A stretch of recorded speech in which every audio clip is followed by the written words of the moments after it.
Welcome to the Selling Show, where we unpack, repack, and break down exactly how top experts sell their ideas, their value, and their services. This is your host, David Newman, and you are in the right place if you want better clients, bigger deals, and higher fees.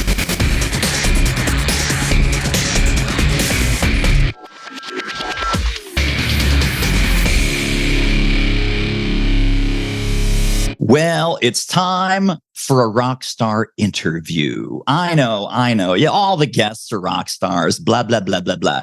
But once in a rare while, you get a real rock star. And in this case, it is the amazing and awesome Pamela Slim. Pam, welcome to the show. I am so happy to be here. Thank you, David. So I have been a fanboy. I have been a stalker. I kind of like fanboy better than stalker from a legal standpoint. A little less creepy, for sure. A little less creepy, yeah. A little bit less weird. But so am I right that you actually started your business in 1996 and everything was corporate facing? So you were a kind of learning and development management consultant working just for big companies in those early days. That's exactly right. I took my last real job, as I call it, was Director of Training and Development at Barclays Global Investors, which is now BlackRock through acquisition. So I was deep in corporate life. I jumped in and working in Silicon Valley and had lots of large companies as my clients, where I built training programs for them, for their own employees. And then I think most people, aside from all of your corporate fans and followers, but most of the entrepreneurial community started learning about you with Escape from Cubicle Nation. But that was actually, so you pivoted out of the corporate thing in 2005, and yes. Cubicle Nation was like 2009? Well, I actually started with my blog. So my blog started in 2005, which was really, if we remember those days, it's like internet dog years. If anybody remembers those days, having a blog was actually quite a big thing. So I actually had quite a big business growth, and my book deal came from my blog. That's how my publisher, Penguin Portfolio, found me, was through my blog, Escape from Cubicle Nation.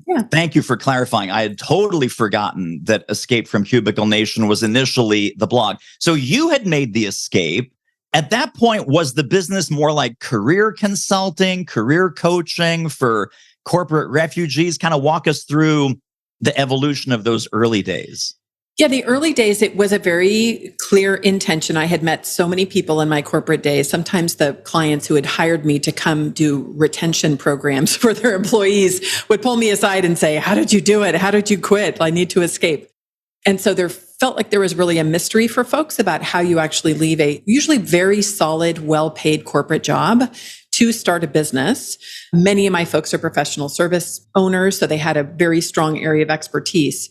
And so I very deliberately focused on helping them with that early stage startup. And it really was early stage, usually starting while they were still employed, as they were working on a side hustle, which is to this day advice that I give people, and working with them very clearly to build their side hustle, always within the parameters of their legal agreement with their company, until they could launch their business successfully. So I did that for many, many people individually. And then I also taught many classes. I did a lot of one-to-many classes. I did a lot of speaking around that topic and those kinds of offerings. And then talk to us a little bit about sort of Pam after the book deal, but before Body of Work, and then also where Body of Work came from as the next evolutionary step. Yeah, I was really all in. And for anybody who's done a deep dive, for me, it was about 10 years of really being known for this very specific area of expertise with working with corporate employees that wanted to leave to start a business. There's so many things to take into consideration. And so even though a lot of the process is going to be similar in terms of questions people have to answer, ways they need to be prepared legally, financially, from a marketing perspective, it still was just really interesting and frankly intoxicating of like helping people to realize their dreams. It sounds so corny, but I don't care. I'm a corny as heck person.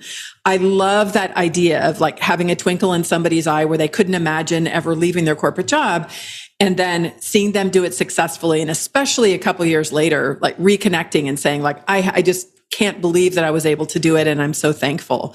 So I really did that for a long time until I had one of those moments. It was more the internal thing where I was like, you know what? if I need to talk about the benefits of like an LLC versus an S Corp versus what URL should I choose again, I felt like I was just using a small subset of my skills, having run gigantic global enterprise change management programs, for example, right? It was like, I'm not using my full capabilities. So that's when I decided to pivot and work with a bit later stage entrepreneurs, which is really the journey that I've continued to this day. And then tell us a little bit about what were some of the foundational ideas that came out of the Body of Work book back in 2014? So while escape is really just that recipe to either say, oh, now that I know what's involved, I can't wait to leave my job. Or, oh my gosh, now that I know what's involved, I better stay in my job and be happier. Like that was my intention with escape. Body of Work is really a specific focus on the what of what you do. What do you uniquely want to create? And I define body of work as everything you create, contribute, affect, and impact throughout the course of your life. So the gap that I was seeing in the market and the discourse was that people would say you could only be creative and free if you work for yourself, which was not true. I knew plenty of people who were creative and free who didn't.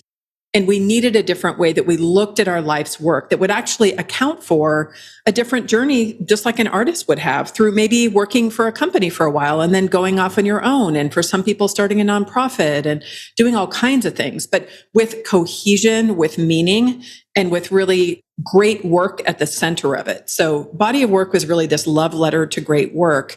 And some of the client work I was doing at that time was like working with Susan Cain, the author of the amazing book, Quiet, helping her build what's called the Quiet Revolution.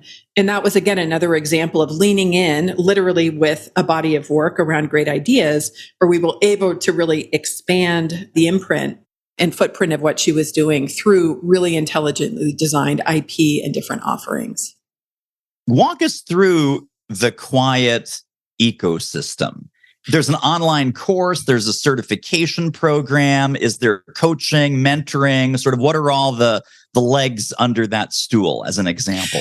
Well, Susan's gone through different iterations of it. So at the time when we were working together, there was a whole communication side of it that was more, she has such a giant platform around her great book, one of the top 10 TED Talks of all time, that was always something that people were really interested in. She's an amazing writer and has great ideas to share. There was a Quiet Leadership Institute component, which we built and launched, interestingly, with NASA. So we literally, our pilot program was for rocket scientists in the shadow of the space shuttle. No pressure there. But that was really looking at a corporate offering of how to be more fully inclusive of introverted employees and really celebrate introversion, which was a big point of the book Quiet. And then there were different courses for individuals, for parents. And also we had licensing deals. There was a licensing deal with Steelcase, the office furniture maker, that did quiet spaces, which were office spaces specifically designed for introverts. So there was all kinds of things that she was experimenting with. And through the years has kind of gone through a different evolution. As you know, she has another great book that came out, I think last year, called Bittersweet, that is wonderful. And so right now she really has just a combination of more individual on-demand courses and not so much the corporate offerings. Gotcha. Really, really fascinating. And of course, we're leading up to something here. We're leading up to something pretty exciting, just talking about what you helped Susan to do. This, of course, the Widest Net is your latest and greatest. And before we turned on the microphones, I was just saying that, this whole concept of joint ventures or even networking. There's people, I don't like joint ventures. They're too transactional.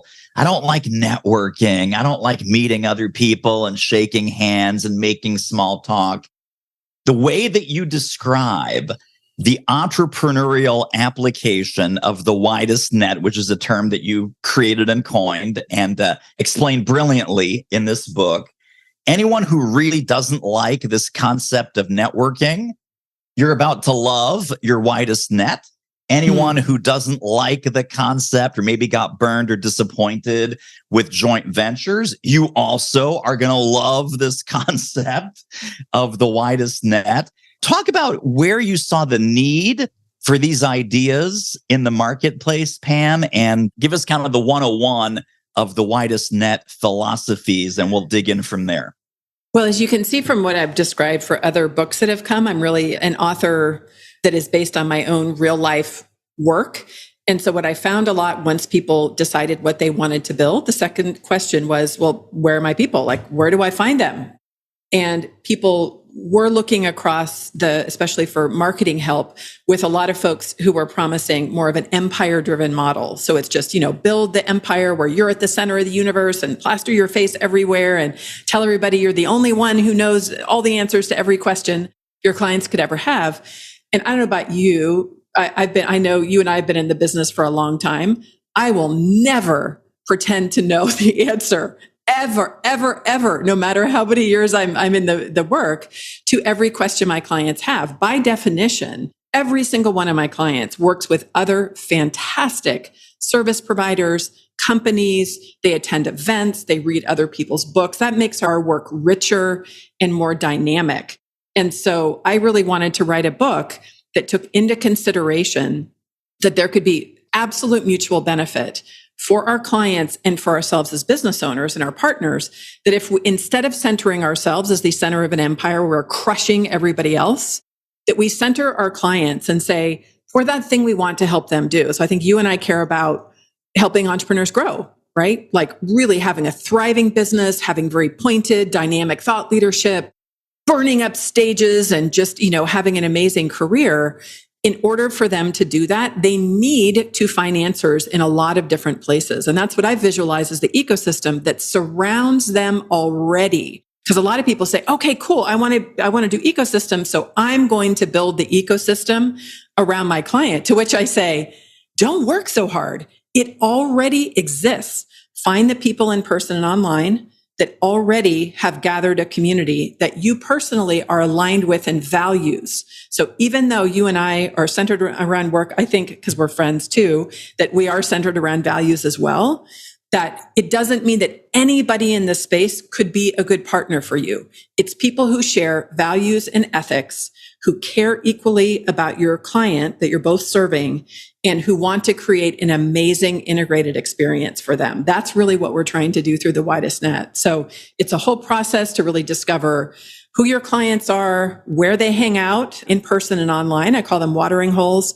And then to slowly and relationally build relationships with folks and find opportunities for mutual benefit that can include things like partnerships, but that's not the place that you start. Hang on. Let's back up the truck. Beep, beep, beep, beep. Listen, I have a brand new sales book out there. You got to get your hands on it. It is awesome. It is amazing. It is fantastic. It is useful, practical, actionable, and a ton of bonuses are waiting for you over at doitselling.com. Grab your copy right now and grab all the bonuses, goodies, companion tools, and downloads that go with the book. You'll love it. I guarantee it. Well, and it's funny because, since we talked last and since I was reflecting on my whole Pamela Slim fanboy experience, you have always been masterful at doing this. So I remember being on your email list years and years and years ago. You're always in the company of these other amazing people, and you're always introducing other amazing people to your fans and your followers and your subscribers. The two names that I just mentioned before we turned on the microphones, Chris Guillebeau, Charlie Gilkey. Fast forward to, 2023, 2024, even before you and I had a chance to reconnect because of your promotion of amazing people like Susan Bayer, Carly Cunningham. I'm like, oh, they sound amazing. Pam thinks very highly of them. Oh, she sounds super smart. Pam's really promoting her in her book. And so I connected with these two. And then hopefully your ears were burning, which is, I think, how you and I got reconnected. Yes. It's like, I think I got to talk to this David Newman. He's stealing all my friends. Exactly. Yes. That's really, I think, the beautiful thing about it. And I'm just a nerd. Believe it or not, community development was my major in college. So I have loved this approach with every fiber of my being. I am like the most Hallmark movie loving, small town comes together kind of gal. And we literally have a learning lab here in Mesa, Arizona, where we are. So definitely by nature, I have always found it's so much more beneficial to be surrounded by amazing people who, again, can help my friends, family, everybody to solve their problems. And I think with that, even people, as you said, that are not by definition more of a connector or an extrovert. So I will self-identify. If anybody's read Malcolm Gladwell's great book, The Tipping Point, they have mavens, connectors, and salespeople. I am definitely a connector, so I get great joy in connecting people with each other. And I am an extrovert, the only one in my entire family, by the way. Mom, dad, sister, brother, husband, all three kids are all introverts. And that said, I have utilized the Widest Net method with some of the strongest introverts in my life and in my business. One story, which I love so much, is my client, Heather Krause, who's a brilliant data scientist in Toronto, who I worked with to start her platform, which is called We All Count, that's reducing bias and data equity. And she said, I was just howling on the floor with laughter. She said, if you want to know how much of an introvert I am, if I go to the Starbucks and they begin to remember my name, I will drive 10 kilometers to another one so that I don't have to deal with it. Like she was like, Pam, I do not bound out of bed, like excited to connect with people. I loathe the thought. So you better make it really, really simple, to connect. So she's in a case study that I used.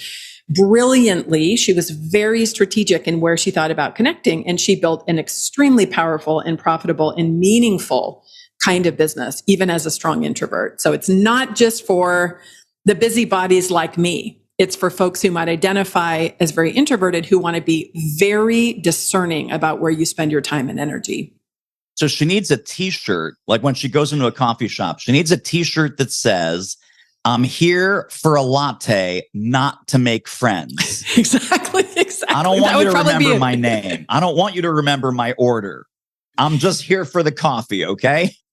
That's right. And I have such appreciation for that, having so many beloved introverts in my life. And so I bet that would be a hot seller. Maybe you and I should have a side hustle of selling that shirt. Yeah, there you go. T-shirt company. I like it. Well, let's dig further into this idea of transactional partnerships versus true relationship-based partnerships with your ecosystem partners, with the fishing holes that you choose to contribute to and become involved in. When you teach this idea to your clients and audiences, I'm sure some people's eyes light up like with dollar signs, like ka-ching, ka-ching, ka-ching. I could go here and I could promote my stuff, and I could go there and I could promote my stuff, and I could talk to this partner about promoting my stuff. And of course, no one's going to respond to that. You will find that this strategy is a complete and utter disaster for you, because this is not about taking, it's about giving. How do you reset a very excited, very enthusiastic student of yours or client of yours that sees all the potential in these fishing holes and these ecosystems? And how do you get their come from to be the right come from? I think there are a couple components that are really important to remember. And one is, if you have a very relational strategy, it does not necessarily mean that you need to become deep personal friends with everybody who you have a positive business relationship with. So what matters at the essence of the Widest Net method is that you are centered 100% on helping your clients solve their deepest problems. And so from a conceptual perspective at first, I call it, it's like if you had 30 minutes before the earth was going to explode to solve the problem of your core client, like who would be the Justice League who you would call to help you? The very best person in each of the functional areas that would be necessary is really that curation that you're wanting to do of the network. And if you're anything like me and you love your clients, like I literally sometimes get off my call saying, love you. And then I catch myself and I think, that's okay. I literally do love them and it's okay. But if you really care about them the way that I care about them, I do not want anybody to be taking advantage of them, to be giving poor advice. I don't want them to be sold a bigger package than they need to solve their problem. I want it to be really focused. So with that at the premise, when you are really looking for the best folks that have a high level of expertise to solve problems, then it's the matter in which we naturally connect as humans. I have discernment. I know you do too. I'm always a little shocked when somebody jumps on LinkedIn that connects with me for the first time and they say, Pam, I'm opening my network. Anybody you want to talk to, I'm happy to make a connection. And I'm sitting back thinking, you have no idea who I am. Like, are you going to do that to mine too? Like, I would never do that. As humans, we need to have trust. We need to do research. We need to really have some due diligence to make sure folks are a good fit.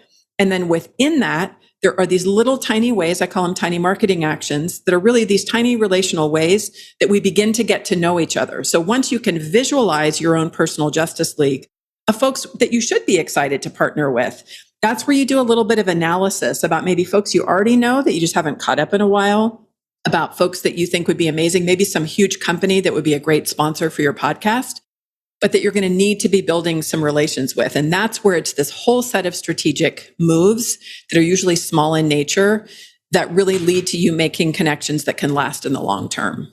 Yeah, really, really powerful.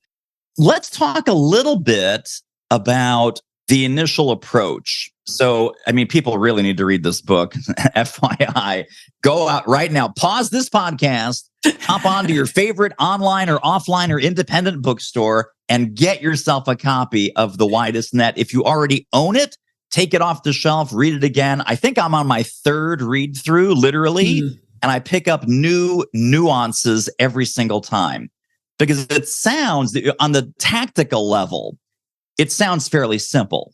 On the implementation level, it really does take some thought, some research, some curation, some really mindful, is this a community that I can really contribute to? Are the people in this community typically having the same kinds of problems, pains, heartaches, headaches that I solve?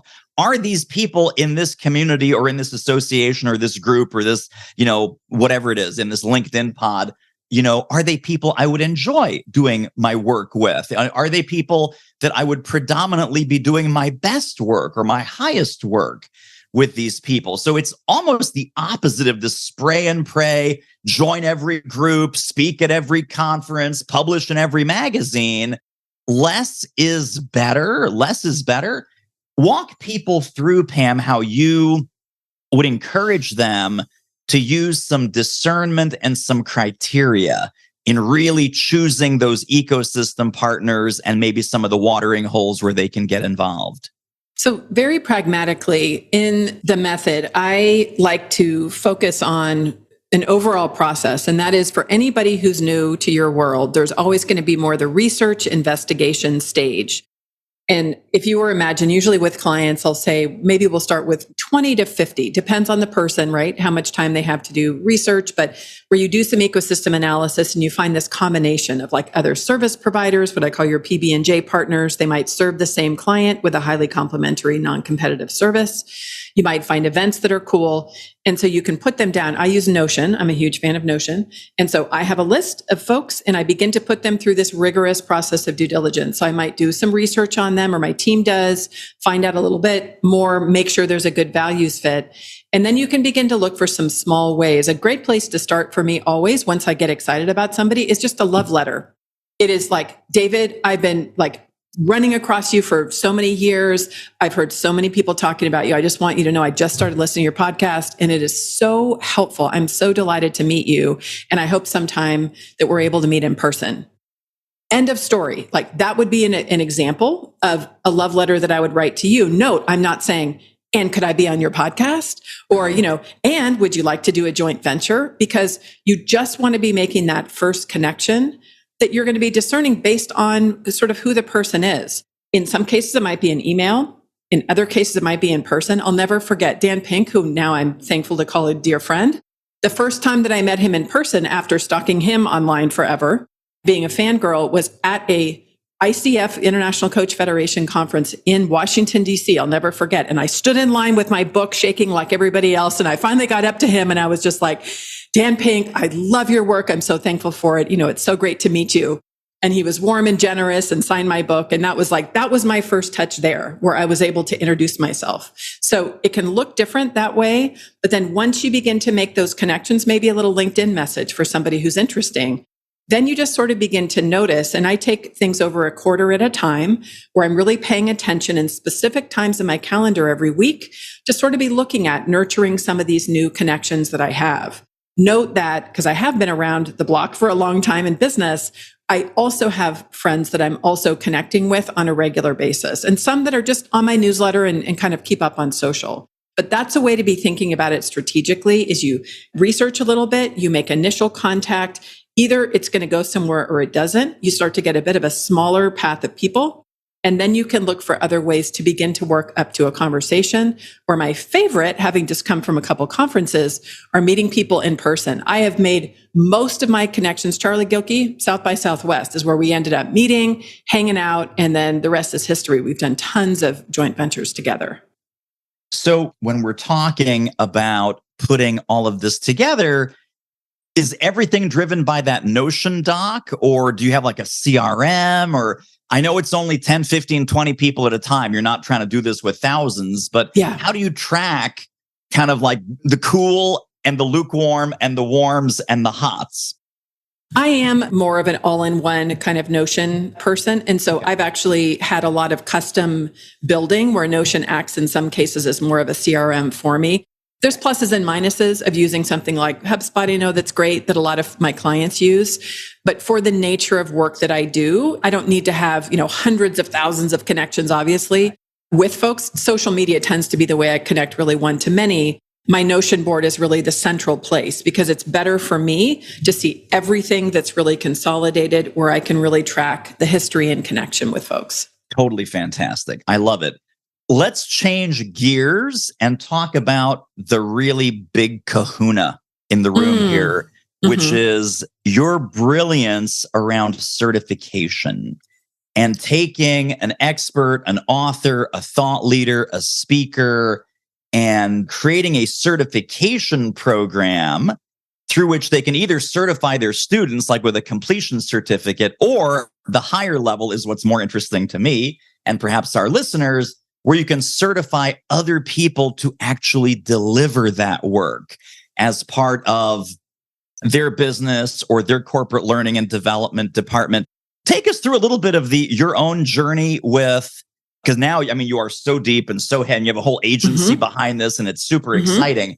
What were the baby steps that led you down this path of being brilliant around certification? So this is something I've done for 30 years, being a learning and development professional as my background. I have both participated, as have my business partners, participated in and designed many, many, many, many hundreds, if not thousands of programs. So both as an independent consultant in building large programs for companies, as I said, the first 10 years, and then also in working with a lot of different entrepreneurs who were scaling. It's one of those areas. It's funny. Some of you listeners may have this happen where I was just like, oh yeah, everybody knows about like licensing and certification. It's just sort of a bit of a deeper dive into training and development. Well, what we found is it is a mystery for many, many people. And a lot of people don't get it.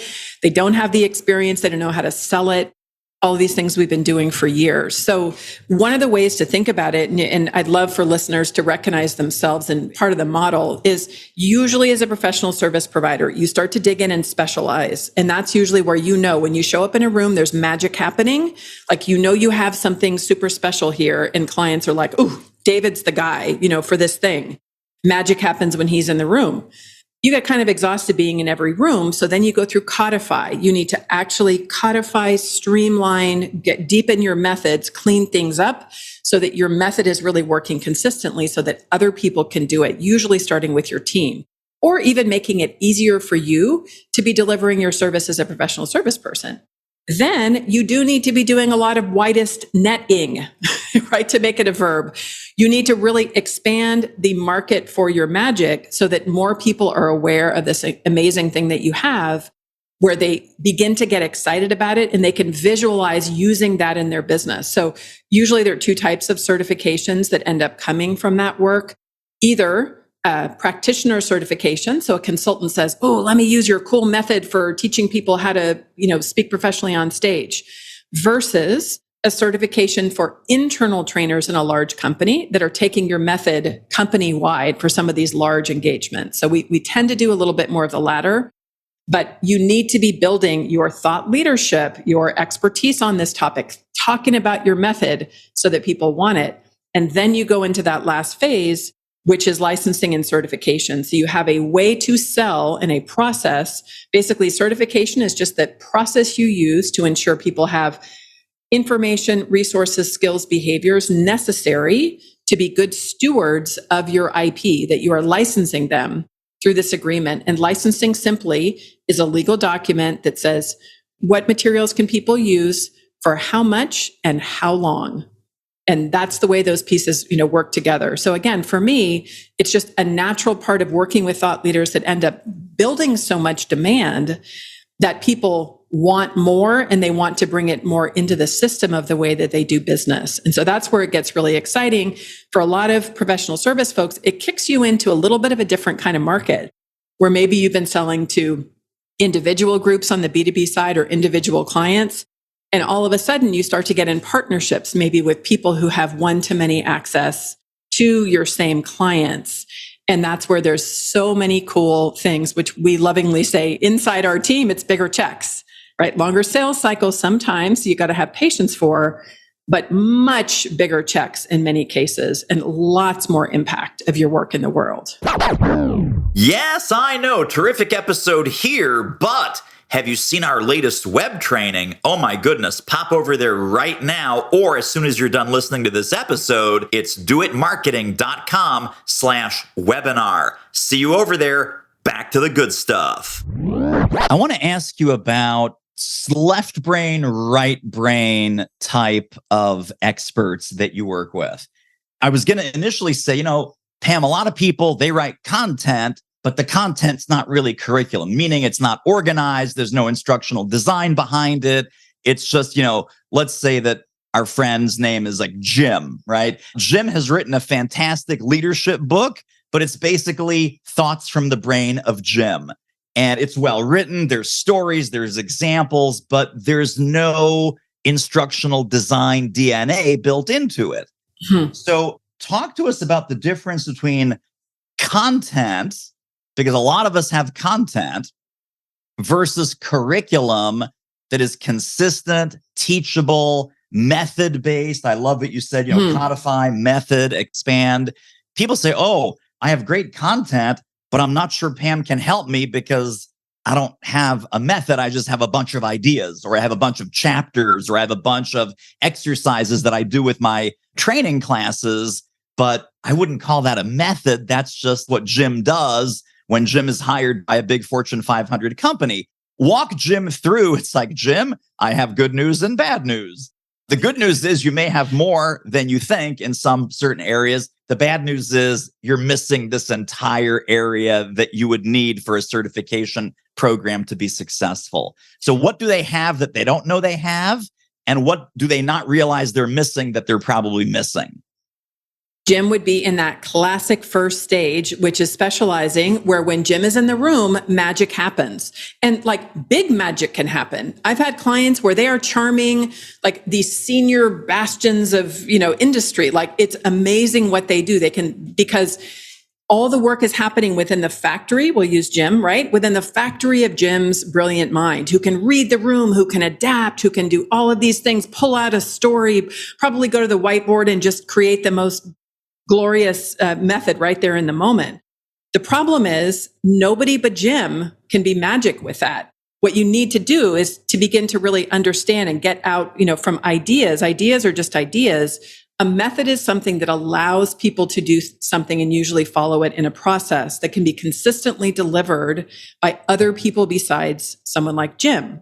So that's why the codification method is so important. And the way we call it, or your thumbprint. What is your thumbprint? It's kind of a play on words from body of work, right? What is your unique method? You have to have the market fit. So will it sell? Are you bringing something forward that people actually want and that they want to invest money in? Are you presenting it in a way that they get it? That's where a lot of my brilliant clients do work, like Tamsin Webster from the Red Thread, about helping people to describe the idea and why it's important. You have to have the market fit so it sells. The method is, will it work? If this thing is consistently applied, let's say there's a way that Jim teaches leadership. Will it apply in a, rubber factory in Philadelphia? Will it apply to, a professional services firm in the UK? If that's what the promise is about the ideas, then the method actually has to be something that works with real people in a real organization. So the method, will it work? is a big part of what is getting all the ideas out, organizing them, and putting them in the third piece of the thumbprint, which is your model. Will it stick? Are you presenting the method not like, it's easy, Jim, just follow these 67 different steps on a checklist, which for most people is too hard to conceptualize. So that's where models come into play, and where you want it to be sticky and memorable and simple and all these things that I think we've all experienced when they're done well. I'm a gigantic fan of Duarte. I don't know if you know Nancy Duarte and her work and her firm, but it's an example of really like organizing core ideas into a method, a visual story, a literal story that is captivating, that people get, but also once they understand the principles, that they can really execute. Now, you mentioned when we were first talking about this offline, at first you thought, hey, I'm just going to start coaching this because a lot of people want to learn it and then they'll just do it on their own. And you said, the more advanced thought leader, they don't want coaching. They want it done for them. They want a partner that they can sit with over a number of months and let's just create this thing. And so the output, am I right, Pam, that the output is some train the trainer material, a leader's guide, a student guide, maybe webinars, maybe slide decks. So let's start at the end. What are all the goodies that a full-blown market-ready certification program, what are all the bits and parts that people would get as a potential certified trainer or certified consultant? So it depends a little bit on the level. Some are a little bit more complex than others. We distinguish like a certificate, maybe something, a self-study that somebody might have as a simple way. Think of something, you might have something really effective for people that they'd love to display on their LinkedIn profile. Yeah. So for example, Rohit Bhargava from Idea Press has a certified trend futurist, right, that he's working on. So somebody can learn a skill that's really good to put on their LinkedIn profile. So that can be a little bit simpler. That could be a series of online videos with some exercises, maybe a workbook, and then some way of actually having people take a bit of an exam, usually an online exam, just to make sure they understand the content and get that certification. For deeper levels that need a bit more overview, that's where you do tend to, for most people, even where they're doing some certifications in person, there tends to be content that is online, usually a set of videos, some kind of a training portal, exercises, workbooks, exams, rubrics. A lot of folks we work with that are doing heavier lift, kind of higher level skill development in their certifications have rubrics through which they're evaluating the skills of their participants. And then in some cases, they might have also in-person design, because for some folks, they have a combination of online activities and then in-person deep dives. So for the work we do on the agency side, it is helping people to be delivering all those assets. And like you say, I think a lot synonymously, like with building an app. So, you and I might say, hey, we have an idea for an app, and we could get coached by an app developer about how we could build it ourselves and spend 13 hours a day trying to understand coding. Or we could hire an app development firm to give them all of our ideas and our IP to build it for us. And so that's really the model that we take on the agency side, is we help people to get all those end deliverables, putting it through the filter of exceptional instructional design. But of course, all of the magic is from our client's IP. So that's really that magic place. And it just is harder, I find, to be coaching people through it if they're not already expert instructional designers. Right. When you go through a process like this with a client, like let's say they have a book or they have an online course or something, I'm imagining all of that would be input. And when they first see the first glimpse, whatever the first initial beta version of your certification assets are, I mean, do they cry? Are they freaked out? This must be an incredibly emotional reveal that's like, oh, here's how we would teach your brilliance to someone who is not you. How does that land with them? It's very exciting. It feels very grown, right? Like it's one of those things, especially if you've been somebody who is an expert where you know what you do is so important, but to actually see it usually in beautifully designed, end materials that have a process and an overview and models, it is really, really validating to see it all come to life.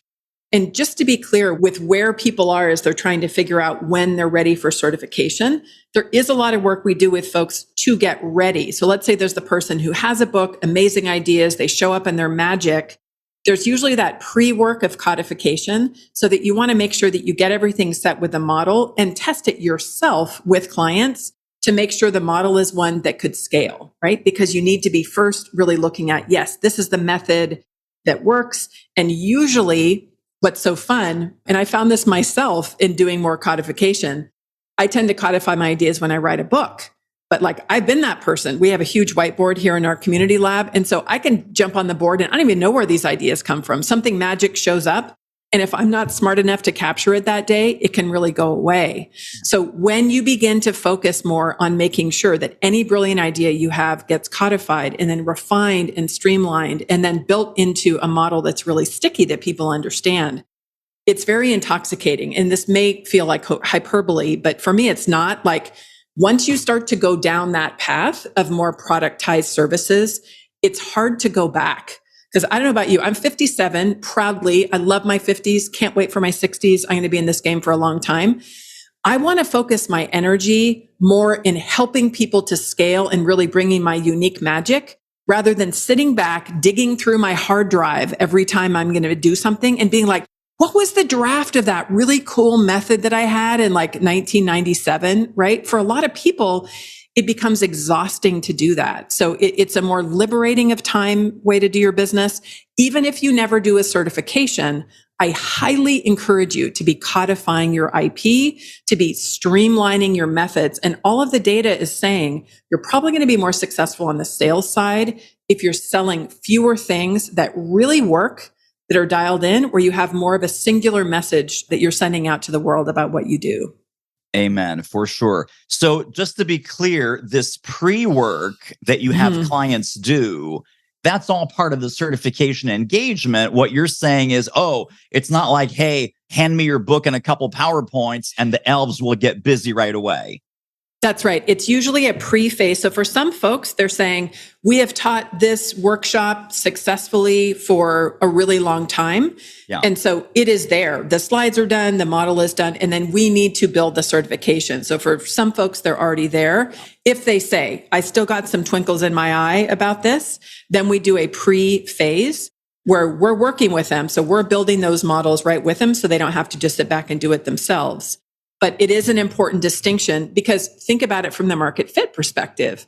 The promise you're giving people, if you're selling me your certification, which I know is going to be amazing because you do amazing work, David, that means I need to feel confident that you have used this method successfully. If you're saying to me, would you like to be certified in my method? Because it has been consistently helpful for me.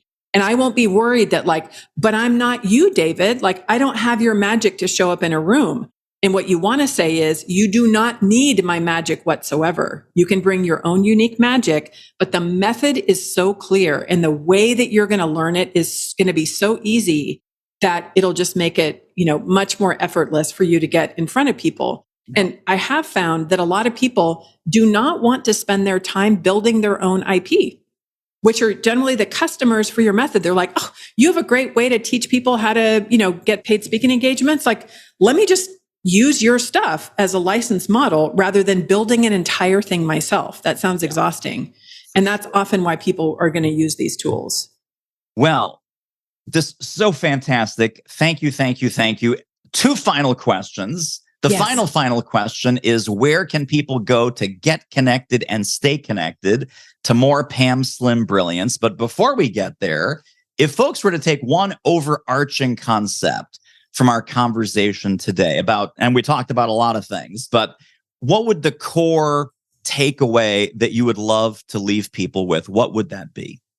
It would be, first, if you're sitting back and you're like, I know I have a thing. Like, I know the way that I work with clients, the way that I show up in my professional service business is something powerful. That always the first step is just going to be getting it out of your head and making sure that you can look at it. And sometimes you can have a little bit of help to just streamline it, clarify it, creating a model. That by itself is going to make you feel more clear and powerful in the work that you do. where you know, because you have conversations, if you find you're always running into people and they're like, I love this stuff. Do you have a, certification program? Or you have a client saying, oh my gosh, I would love to take your workshop to all 8,000 managers that we have around the world. For some people, and I know it's painful to be in that state, you might just say, oh, that would be great, but I just don't have the capacity for it. Maybe sometime in the future. It's easier than you think. I will never underestimate it is work to be done and investment. But where you have opportunities where people are clamoring for your stuff and it works, I think it's worth it to your IP to be building the vehicles to allow it to scale. And that may, if you think about that as a strategic focus for 2024, no matter how far you get down that road, if you go full certification or if you just get more to codification, I guarantee you it'll be easier, it'll be more profitable, and you're going to have a finer point in the way that you're marketing your business. So powerful. Easier to sell, easier to deliver, and easier for your clients to get results. Love that. Exactly. And you're going to feel better because you put energy into making it work. Yes. So you can always find me at PamelaSlim.com. And LinkedIn is my preferred social network. So feel free to reach out, tell me you heard me on the podcast, and I'd love to connect over there. And of course, all of your amazing books as well, including The Widest Net, if people want to go deeper into that. This is a book you got to read 3 times. I mean, I'm just sorry. You got to read the book 3 times. You can read it once and get 1/3 of the value. Read it second time, get 2/3 of the value. But third time is the charm in my experience. I appreciate that so much. Well, so great to have you on, Pam. Obviously, we are going to stay connected. We're going to have many more fun conversations ahead on multiple different topics and levels. Thank you so much for sharing your brilliance in this interview. This is going to be just like the book is a reread, this episode is going to be a re-listen. So people, re-listen. And Pam, thank you, thank you, thank you. Thanks for having me. And that wraps up another episode of The Selling Show. Hey, tell you what, if you like us, rate us and review us on Apple Podcasts, subscribe, tell a friend, go grab the notes and downloads and extras at thesellingshow.com. See you next time.